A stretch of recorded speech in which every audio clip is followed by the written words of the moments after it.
Inirereklamo ng ilang residente sa Angeles City sa Pampanga ang marumi umanong supply ng tubig mula sa Prime Water. Tugon naman ng Prime Water, isolated incident lang at inaaksyonan na ito. At live mula sa Pampanga, nasa frontline ng balitang yan si Rainiel Pawid.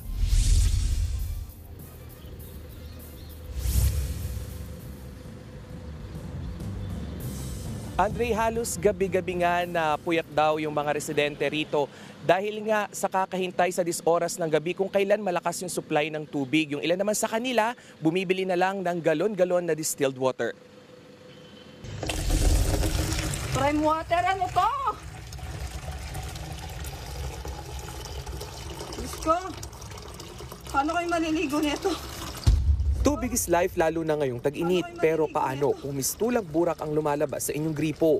Gaya ng nasa viral video na yan dito sa Barangay Kuwayan sa Angeles City, Pampanga.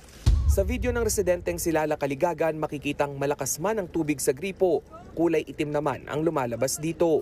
Supply rin ng tubig ang problema sa kalapit barangay na Anunas. Alas 12 na ng tanghali, tambak pa rin sa lababo ang pinagkainang kagabi nila Nanay Prima. Gaya ni Lala, problemado rin sila sa paliligo. Ayan, distilled water po pag no choice ka, pampaligo, pang CR. Pag gabi, sir, kailangan kong mag-ipon ng tubig kasi pagka kinabukasan ng madaling araw, medyo mayroong latak-latak.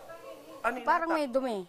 Doble gastos din si Nanay Prima dahil pati tubig na gagamitin sa pangluto, kailangang bilhin. Konsumido na rin ang residenteng si Josie sa tambak ng kanyang labahin. 5 araw na kasi siyang hindi nakakapaglaba. Maghapon din po. Kasi kahit maaga ka maglaba, yung tubig naman po kung mahina. Lalo na po doon sa loob. Ngayon, mahina dito na sa loob, wala nang laman. Kaugnay naman ang nag-viral na video ng maruming tubig. Nagsagawa na ng inspeksyon ng Prime Water Angeles City. Kumuha rin sila ng sample para sa laboratory testing. Malakas din yung pressure. Okay.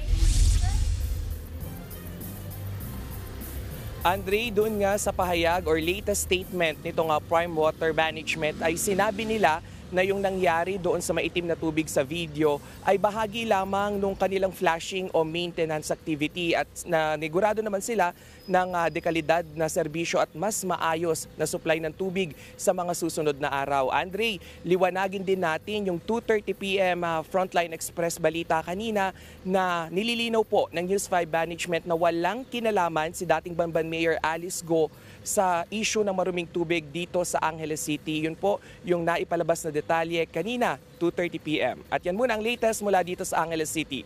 Andre. Live mula sa Angeles City sa Pampanga, maraming salamat, Rainiel Pawid. Mga kapatid, Andre Felix po. Iba na ang may alam at may pakialam sa panahon ngayon.